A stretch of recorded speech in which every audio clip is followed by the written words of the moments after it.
Kanya-kanyang diskarte ang mga tsuper kahit pa naipatupad na ngayong umaga ang maliit na rollback sa presyo ng mga produktong petrolyo. Ang hinaing ng mga tsuper alamin sa unang balita ni James Agustin.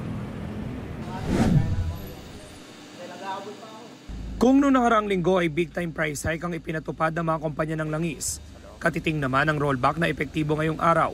70 centavos sa diesel, 50 centavos sa gasolina, at 85 centavos sa kerosene. Dapat pagka nagtaso sila ng mga 2 piso, kahit i-balance naman sana nila. Napakalito ng iba, rollback na 50 cents, nagbawas pa sila, di ba? Natapisan na raw talaga ang kita ng taxi driver na si Lito. Kaya dumidiskarte na siya para makatipid ng gasolina.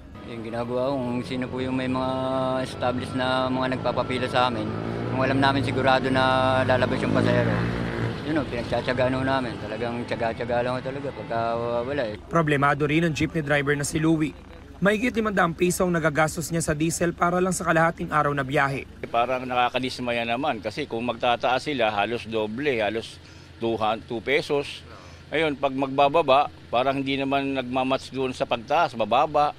Hindi na kayang maka-cope doon sa pangangailangan namin mga driver. Dahil kapatid naman niya ang operator, nakiusap daw muna siyang bawasan ng nire-remit na boundary. Mahirap kasi unang-una dito sa biyahe namin, mahina lang ang biyahe, tapos matagal pa pila, tapos sa diesel, lalamunin pa kami kasi umaandar ang sasakyan. Yung gagawin namin, imbis na miskerda, pipila na lang kami para sure lang kita. Ang ibang motorista naghahanap naman ng mga murang gasolinahan para kahit papaano ay makatipid. Gaya ng taxi driver na si Esmeraldo na mahigit 18 litro ng gasolina ang pinakarga bago gumarahe. 953 pesos ang binayaran niya. Malaking bagay. Kasi kahit 2 piso, kahit pa paano pandagdag rin. Pampandagdag po sa kita.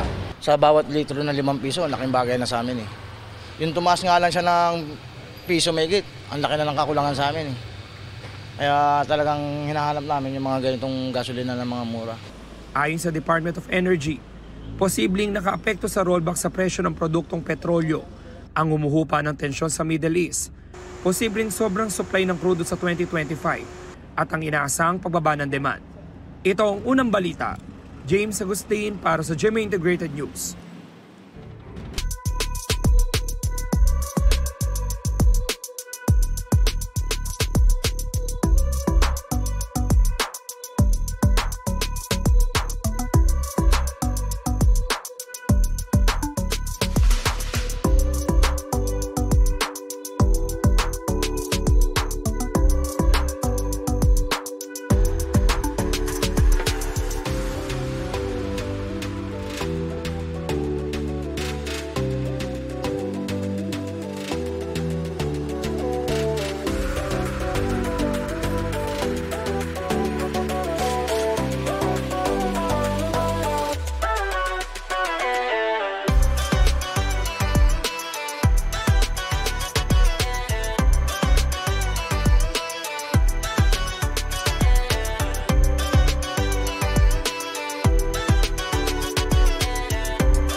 Kapuso, para laging una ka sa mga balita, bisitahin at mag-subscribe sa GMA Integrated News sa YouTube. Sa mga kapuso abroad, samahan nyo kami sa GMA Pinoy TV at sa www.gmanews.tv.